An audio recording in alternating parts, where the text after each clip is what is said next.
Бул жерде мен чындык үчүн күрөшүп атам. Акыйкатчылык керек.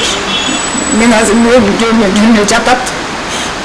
Азыр чынын айтканда бөөрөм ооруп атат, белим ооруп атат дейт. Сабагандан кийин бул пакет кийгизгенден кийин бул эмнеге жатат?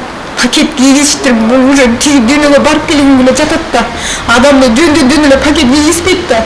Мейли тергөөчү Примкулов айтып атат да, бул тайный следствие деп. Тайный следствие болгондо делечи, учурда деле бул деген кылмыш адам өлтүргөн жок да, адам миң өчүрсө да ошончолукка барбайт болуш керек да. Пакет кийгизип бул жерде дос баласы айтып атат, экөөнү эки комната кармаганда, жерде Аяш дейт, мен сенин досуңдун кыйкырыгын угуп алып дейт, кыйкырыгын угуп жүрөгүм эзилип атты дейт. Тим эле үнү ушунча Кудайга жетип атты дейт. Урбагыла, койгула, мен жүрөгүм ооруйт, койгула десе болбойт дейт. Тим эле Тажик окшогон бир бала бар, атын билбейт экен. Тер дегенче сабапты мен күйөөмдү. Айтып атпайм, ага киргенде дейт, бул чыдап каптыр дейт. Ушунча мен күйөөмдү кордогондой террорист эмес. Бул Кыргызстандын эли да.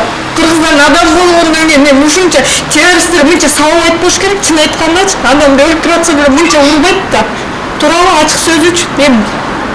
Мен күйөөмдү голдон көргөндө эки бетинде мону эки отпечатки пальца остались. Адамдын оңдойна кап-каптыр.